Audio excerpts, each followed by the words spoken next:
que abram suas Bíblias lá na carta aos Hebreus, capítulo 6, carta aos Hebreus, capítulo 6, do verso 1 até o verso 12. Carta aos Hebreus, capítulo 6, do verso 1 até o verso 12.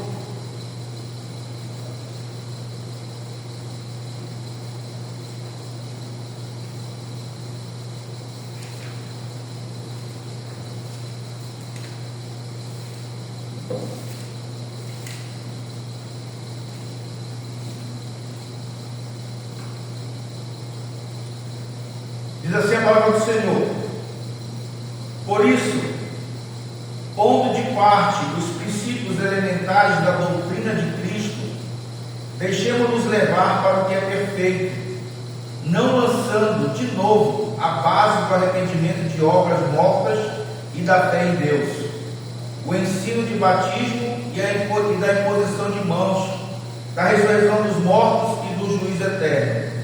Isso faremos se Deus permitir.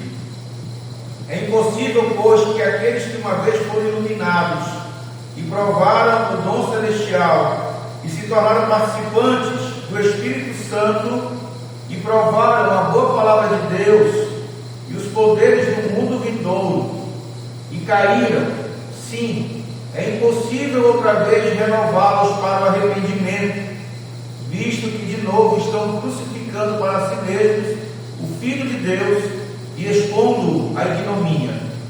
Porque a terra que absorve a chuva, que frequentemente cai sobre ela, e produz erva útil para aqueles por quem é também cultivada, recebe bênção da parte de Deus.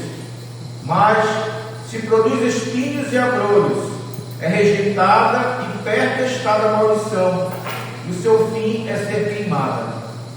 Quanto a vós outros, todavia, ó amados, estamos persuadidos das coisas que são melhores e pertencentes à salvação, ainda que falamos desta maneira, porque Deus não é injusto para ficar esquecido do vosso trabalho e do amor que evidenciastes para com o seu nome, pois servistes e ainda servis aos santos. Desejamos, porém, continue cada um de vós mostrando até o fim a mesma diligência para a plena certeza da esperança, para que não vos torneis indolentes, mas imitadores daquele que pela fé e pela longanimidade herdam as promessas. Amém. Queridos irmãos, eu quero começar a mensagem dessa noite dizendo que ninguém pode escapar de vir ao mundo como um bebê, pois essa é a única maneira de chegar aqui nessa terra. Nenhum ser vivo nasce adulto. Homens, plantas, animais, todos nascem bebês.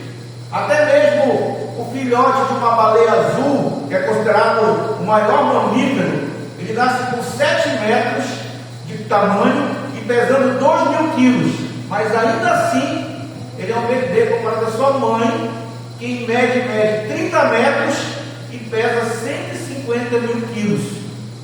Ou também como uma sequoia. A sequoia é uma árvore que pode chegar a 115 metros de altura. É mais ou menos 19 girafas empilhadas uma acima da outra. Porém, a sua semente, ela tem 1,5 milímetros. Então, ninguém pode nascer adulto. Mas é triste quando um bebê não cresce, quer seja por morte prematura, ou por fraqueza, ou por alguma deficiência. E quando acha que os seus pais, os seus avós, gostam de segurar e dar carinho naquele bebezinho recém-nascido, o grande desejo deles é que a criança cresça e aproveite uma vida completa como um adulto maduro. Deus tem esse mesmo desejo para os seus filhos. Por isso, Ele nos chama à maturidade, Ele nos chama ao crescimento. Sendo assim, Deus Ele nos convida à maturidade espiritual. E este é o tema da nossa mensagem de hoje: um convite à maturidade espiritual. Um convite à maturidade espiritual. E dentro desse tema, autor de Hebreus, ele está desafiando os seus leitores de então, daquela época, e é um desafio para nós hoje, a lutarmos pela nossa maturidade espiritual. E ele então apresenta 4 maneiras de como nós podemos obter maturidade.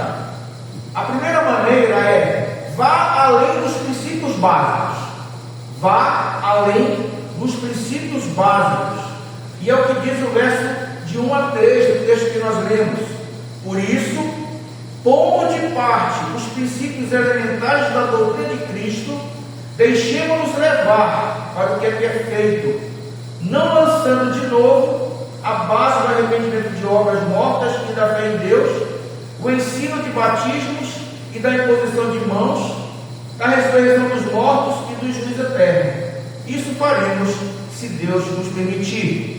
Com a intenção de fazermos progresso e termos crescimento, nós devemos deixar as coisas de menino para trás e avançar no crescimento espiritual. O verso 1, ele diz ao pé da letra, ele diz assim: por isso deixemos, e esse deixar aqui é deixar de uma vez por todas os ensinamentos básicos, ou seja, o ABC a respeito de Cristo. Todos nós que estudamos aqui, quando nós estávamos nos primeiros anos da escola, as nossas professoras nos ensinaram o ABC, o abecedário. E nós aprendemos o ABC para poder saber ler palavras, frases, livros e outras coisas. Porque sabemos ler, podemos aprender uma língua estrangeira, podemos aprender equações, geometria, e não ficamos apenas no beabá. Usamos os ensinos básicos para avançarmos para as coisas maiores e melhores, e da mesma forma, nós precisamos deixar o beabá do Evangelho e ir além, ir mais fundo, para que nós possamos ser cristãos maduros, preparados para experiências melhores e maiores com Deus, com o nosso Senhor. E aqui a ideia não é que nós rejeitemos ou devamos desprezar os ensinos dos princípios básicos, mas é que nós não iremos crescer se nós apenas considerarmos aquilo que é básico. E ainda no verso 1, a expressão deixemos-nos levar indica que é Deus que nos dá a capacidade de progredir quando nós nos submetemos a Ele, ou quando nós recebemos a Sua palavra para que possamos praticá-la, para que possamos vivenciá-la. Lembre que um bebê, ele não cresce por força de vontade própria. Um bebê não diz assim: hoje eu vou crescer 1 centímetro, e cresce. Ele cresce conforme ele se alimenta, conforme ele dorme, ele se exercita e deixa que seu corpo funcione. Deus ele decidiu que dia a dia um bebê se desenvolva até atingir a idade adulta, num crescimento que nós chamamos de natural. Portanto, é normal os cristãos crescerem, e é anormal os cristãos ficarem bebês permanentemente. O autor da carta aos Hebreus, ele relaciona 6 elementos fundamentais que são necessários para a vida cristã. Os 2 primeiros elementos, que é arrependimento e fé, nós vemos no verso 1, se referem a Deus e marcam o início da nossa vida espiritual. Arrepender-se significa mudar de ideia, não apenas o sentimento de tristeza ou de melancolia, que é consequência de algum pecado, pois isso não é arrependimento, isso é apenas remorso. Porque arrepender-se é mudar de ideia sobre o pecado a ponto de abandoná-lo, de deixá-lo definitivamente. É realmente entender que todo é na sua totalidade, nada fica fora. Todo pecado é detestável aos olhos de Deus, quer seja um pecado menos grave ou um pecado mais grave, todo pecado é detestável aos olhos de Deus. E uma vez que o pecador se arrepende, e essa é uma decisão divina, é uma decisão que é uma dádiva de Deus, então ele pode praticar a fé em Deus. Por isso, arrependimento e fé andam juntos. Não tem como um andar sem o outro. Outros elementos também que são essenciais, que são necessários, é batismo e imposição de mãos, no verso 2. E esses são referentes à relação de uma pessoa com a congregação local da qual ela participa, a congregação dos cristãos. No Novo Testamento, uma pessoa que se arrependia e cria em Jesus Cristo, ele era batizado e se tornava membro de uma igreja local. E apesar da água não ter o poder de purificar o pecado, o batismo com água simboliza a purificação espiritual. O sentido aqui do batismo com água é de um lavar regenerador de Deus. É o que nós lemos lá em Tito, capítulo 3, verso 5. Diz assim: Ele nos lavou para remover nossos pecados, nos fez nascer de novo e nos deu vida por meio do Espírito Santo. Além de ser algo regenerador, lavar dos nossos pecados, o batismo também significa a nossa identificação com Cristo, na sua morte, sepultamento e ressurreição, de tal forma que nós também morremos para o pecado, somos sepultados em Cristo e ressuscitamos com Ele para uma nova vida. E os dois últimos elementos é a ressurreição dos mortos e o julgamento final. E esse refere-se ao futuro. O Novo Testamento ensina uma ressurreição dos salvos para a eternidade com Cristo e também uma ressurreição dos perdidos para a condenação eterna. Apocalipse capítulo 20, verso 15 diz: E quem não tinha o nome registrado no livro da vida foi lançado no lago de fogo. No entanto, queridos, a lição desse parágrafo é muito clara. A lição do parágrafo é a seguinte: vocês aprenderam os princípios básicos, não aprenderam? Então agora é hora de avançar. Deixem que Deus nos conduza à maturidade. É Deus que nos capacita a progredir, tal como o bebê, que não pode crescer pela sua própria vontade, nós também. Quem nos faz crescer espiritualmente, amadurecer espiritualmente, é Deus. Segunda maneira que nós precisamos entender, que é a segunda maneira para ter um convite a esse crescimento espiritual. Olhem para os exemplos dos que caíram. Olhem para os exemplos dos que caíram. Versos 4 a 6. E diz assim: É impossível, pois, que aqueles que uma vez foram iluminados e provaram o dom celestial e se tornaram participantes do Espírito Santo e provaram a boa palavra de Deus e os poderes do mundo vindouro e caíram, sim, é impossível outra vez renová-los para arrependimento, visto que de novo estão crucificando para si mesmos o Filho de Deus e expondo a ignomínia. Esses versículos eles são motivos de preocupação e aflição para algumas pessoas, principalmente porque são muitas vezes mal interpretados e são aplicados de forma imprópria.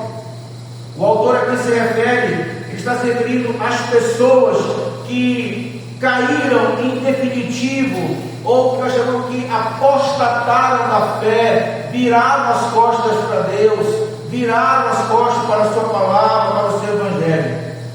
Essas pessoas, apesar de terem provado dos privilégios espirituais, nunca se converteram verdadeiramente.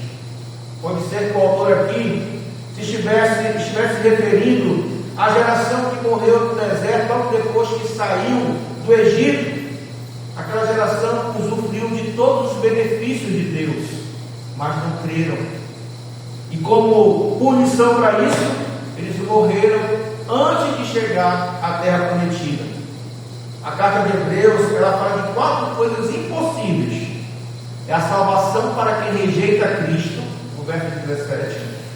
Deus mentir, sangue de animais pagar pecados, lá no capítulo 10, verso 4, e agradecer a Deus sem fé, no capítulo 11, verso 6. O objetivo do autor aqui é advertir os seus leitores que apenas contemplar, provar e experimentar as bênçãos de Deus não significa prosperidade espiritual nem salvação. É necessário um novo nascimento acompanhado de frutos espirituais. É necessário um novo nascimento acompanhado de frutos espirituais. Por isso que Mateus capítulo 7, verso 20 diz: assim, pois, pelos seus frutos os conhecereis.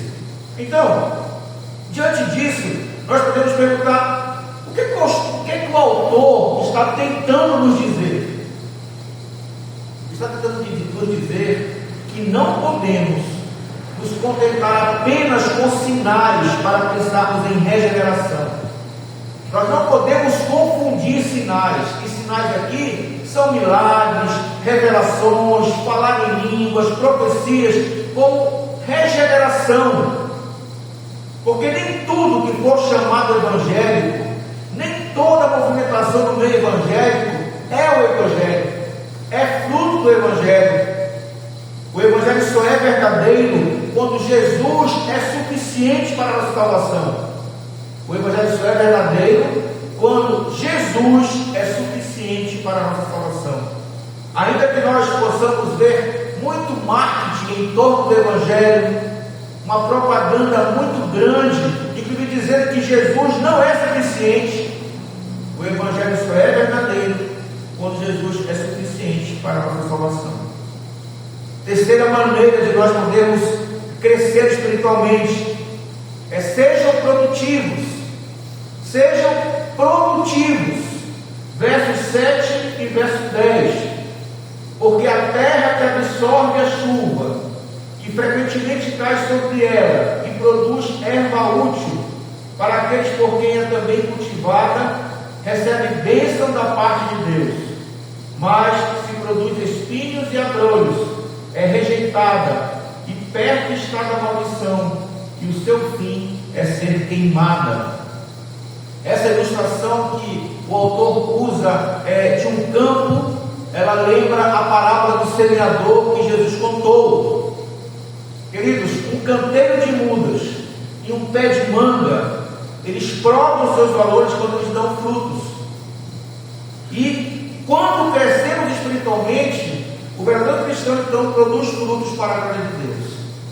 Da mesma forma que um pé de fruta, um pé de manga, só prova o seu valor quando dá fruto, nós também só provamos nossos valores como cristãos quando nós crescemos espiritualmente e produzimos frutos para a glória de Deus. A colheita das bênçãos de Deus, que nós vemos aqui no verso 7, ela também está, é a mesma referência do verso 9, quando diz que coisas melhores, coisas que são melhores e pertencentes à salvação, Deus, Ele derrama bênçãos sobre o coração dos homens, da mesma forma que a chuva ela é derramada sobre a terra, e dependendo da reação do coração, dependendo de como esse coração ele recebe as bênçãos do Senhor, os frutos que essa terra irão produzir serão diferentes. Mas nem todo cristão produz a mesma quantidade de frutos. Mateus capítulo 13, verso 23 diz: este frutifica e produz a 100, a 70 e a 30 por um. Mas todo cristão tem que dar algum tipo de bom fruto como prova que é filho de Deus. Independente da quantidade de frutos, todo cristão tem que dar bom fruto como prova de que é filho de Deus. E que frutos são esses? São os frutos da ética, são os frutos do caráter, né? São princípios e proceder cristão produzidos pelo Espírito Santo. E isso acontece quando? À medida que nós crescemos, à medida que nós amadurecemos em Cristo. Enquanto o coração do incrédulo produz uma colheita amaldiçoada, o coração do crente produz erva útil e recebe bênção da parte de Deus. Por isso, todo salvo produz frutos abençoadores. E estes frutos são originados pelo amor de Deus. Todo salvo, por causa do seu amor, trabalha para Deus e serve a seus irmãos. E todo trabalho feito para Deus jamais será esquecido. Deus não esquecerá. Por quê? Porque Deus não é injusto. Sendo assim, queridos, vamos trabalhar, vamos produzir para Deus, vamos ser campos férteis, vamos ser árvores férteis que produzem frutos, e frutos bons, produzir para a glória de Deus. A quarta maneira também que nós precisamos atentar para que possamos crescer ou amadurecer espiritualmente sejam diligentes, sejam cuidadosos.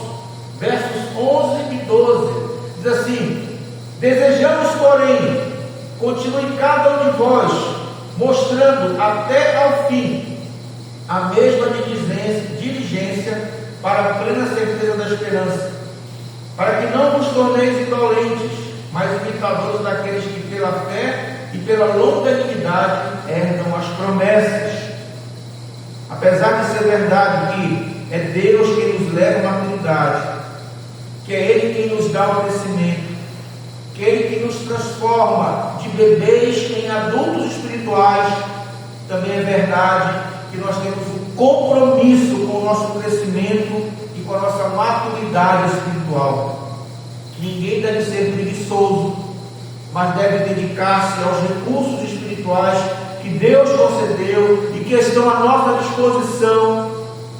Uma vez que temos as promessas de Deus, devemos praticar a fé e a paciência e tomar posse daquilo que Deus já nos garantiu, aquilo que Deus já nos deu, aquilo que nós já possuímos. Tal como Caleb, tal como Josué, nós devemos crer nas promessas de Deus e desejar por entrar na terra prometida e tomar posse dela. Esse exemplo, essa ilustração da lavoura e o conselho para sermos diligentes deve nos fazer lembrar de Provérbios 24, versos 30 a 34, que diz assim: passei pelo campo do preguiçoso, pelo vinhedo daquele que não tem juízo.